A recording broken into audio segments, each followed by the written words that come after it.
Hello, আসসালামু আলাইকুম প্রিয় দর্শক। আজকে দুবাই ভিসা সম্পর্কে আজকে একটি ভিডিও নিয়ে আসলাম। এই ভিডিওতে আলোচনা করব যে কাজের visa, tourist visa, family visa এবং লেবার ভিসা সহ যাবতীয় ভিসা সম্পর্কে আজকের এই ভিডিওতে আলোচনা করব। কোন কোন ভিসা খোলা আছে এবং কোন কোন কোম্পানিতে ভিসাগুলো খোলা আছে এবং কোন কোন কোম্পানিতে ভিসাগুলো হচ্ছে, সেই সব বিষয়ে আজকের এই ভিডিওতে আলোচনা করব।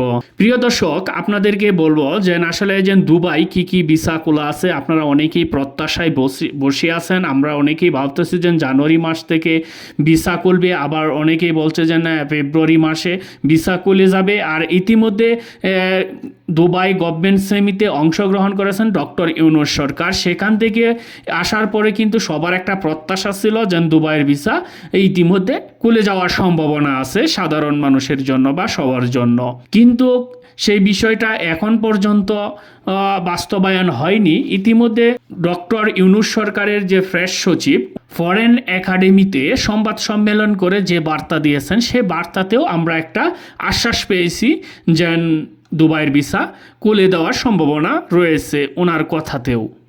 এখন আপনাদেরকে বলবো যে আসলে কোন কোন কোম্পানির ভিসা ইতিমধ্যে খোলা আছে এবং সেসব কোম্পানিতে ভিসা হচ্ছে, আপনাদেরকে সেই সব কোম্পানির নাম সহ বলবো। তাই ভিডিওটি না টেনে সম্পূর্ণ দেখতে থাকুন। নিত্য নতুন এমন ভিডিওর আপডেট পেতে মিস্টেক পয়েন্ট ইউটিউব চ্যানেলটি সাবস্ক্রাইব করে পাশে থাকার বেল আইকনটি অন করে রাখুন, সবার আগে আপডেট নোটিফিকেশন পেয়ে যাবেন। অলরেডি সাবস্ক্রাইব করে থাকলে আপনাকে অসংখ্য ধন্যবাদ। তো চলুন শুরু করি আজকের ভিডিও। এর আগে আপনাদেরকে একটি সতর্কতামূলক কিছু কথা বলি যে আমার একজন ঘনিষ্ঠ ব্যক্তি আছে, উনি কিন্তু অনেক আগে টাকা জমা দিয়েছিল দুবাইয়ের ভিসা করার জন্য। আমি ওনাকে বারণ করেছিলাম যে ভাই আপনি টাকাটা জমা দিয়েন না, টাকা দিয়েন না, দুবাই ভিসা বন্ধ আছে, কখন খুলে সেটা জানি না। কিন্তু উনি আমার কথা না শুনে দালালের কথা শুনে সে টাকা জমা দিয়েছিল, এখন সে ভোগান্তির ভিতরে আছে। এখন আরেকটা বিষয় হচ্ছে যে যখন দুবাইয়ের ভিসা খোলা ছিল তখনও কিছু মানুষ দুবাই ভিসার জন্য আবেদন করে সে যখন মেডিকেল পর্যন্ত যায়, যাওয়ার পর সেই দুবাই ভিসা আর করতে পারে না, তখন দুবাই ভিসা বন্ধ হয়ে যায়। এখন বর্তমানে তাদের অবস্থানটা কি? তাদের অবস্থানটা এসে দাঁড়িয়েছে যে কোম্পানির লাইসেন্সে, মানে দুবাইয়ের যে কোম্পানির লাইসেন্সে ভিসা তারা করেছিল সেই কোম্পানির লাইসেন্স ব্লক হয়ে গেছে। এখন তারা আর কিছুই করতে পারতেছে না। এই জন্যই আমি সবাইকে সতর্ক করব যে আসলে দুবাইয়ের ভিসা যখন একদম শিথিল হয়ে যাবে, সবার জন্য ওপেন হয়ে যাবে, তখনই আপনারা টাকা পয়সা জমা দিবেন। এর আগে কোনো টাকা পয়সা লেনদেন করবেন না, সব কিছু থেকে বিরত থাকবেন।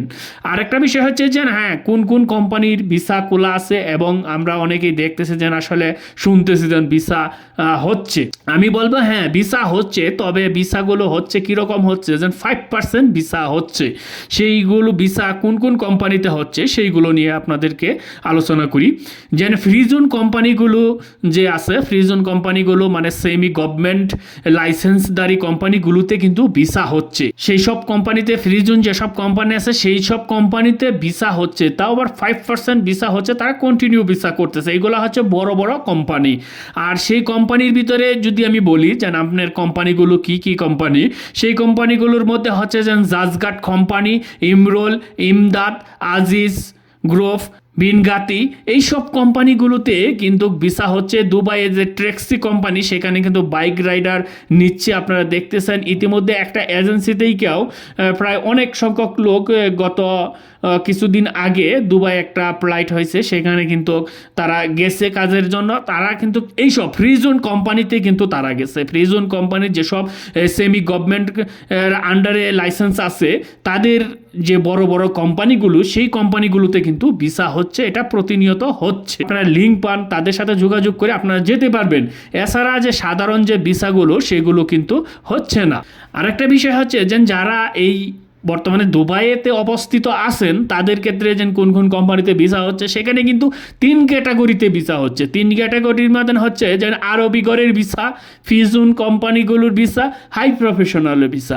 হাই প্রফেশনালের ভিসাগুলো কিন্তু সব সময় হচ্ছে এবং প্রতিনিয়ত এইগুলো হচ্ছে। এটার কোনো এর আগে কোনো বন্ধ ছিল না বা বন্ধ নেই, এইগুলো কিন্তু হচ্ছে। যাই হোক প্রিয় দর্শক, আপনাদেরকে তো একটা আপডেট দিয়ে দিলাম, হয়তোবা আপনারা ইতিমধ্যে সেই সব বিষয়ে অবগত ছিলেন না। আজকে অবগত হয়েছেন। আরেকটা বিষয় হচ্ছে যে আপনারা অবশ্যই যারা সাধারণ আছেন তারা অবশ্যই সতর্কতা অবলম্বন করবেন, কোনো আর্থিক লেনদেন থেকে বিরত থাকবেন, দালালে যাই বলুক না কেন সেগুলো থেকে বিরত থাকবেন। যদি আপনাদেরকে তো বললাম যে যেসব বড় বড় কোম্পানিগুলো আছে, ফ্রি জোন কোম্পানিগুলো, সেমি গভর্নমেন্টের লাইসেন্সদারি কোম্পানি, 5টি কোম্পানি বা 6টি কোম্পানির নাম বললাম, সেই সব কোম্পানিতে যদি আপনারা ভিসা লাগাইতে পারেন তাহলে আপনারা যেতে পারবেন। এছাড়া অন্যান্য যেসব ছোটো ছোটো কোম্পানি আগে ছিল সেগুলো কিন্তু অনেকের লাইসেন্স ব্লক হয়ে গেছে, অনেকেই কিন্তু এগুলা করতে পারতেছে না। আর যে এখানে তো নতুন যে সিস্টেম চালু হয়েছে দুবাইয়ে, যে এক দেশ থেকে সব লোক নিতে পারবে না, বিভিন্ন দেশ থেকে ভাগ করে এটা নিতে হবে, সেই বিষয়টা মাথায় রাখবেন। রাইকে কিন্তু আপনারা ভিসা প্রসেসিংয়ের কাজটা করার চেষ্টা করবেন। আর ইতিমধ্যে তো বললাম যে সাধারণ মানুষের জন্য কিন্তু ভিসা খোলা নেই, বন্ধ আছে। আপনারা অবশ্যই লেনদেন থেকে বিরত থাকবেন। সবাই ভালো থাকবেন, সুস্থ থাকবেন। আজকে এবারের মতন বিদায় নিলাম, দেখা হবে পরবর্তী ভিডিওতে। ধন্যবাদ সবাইকে।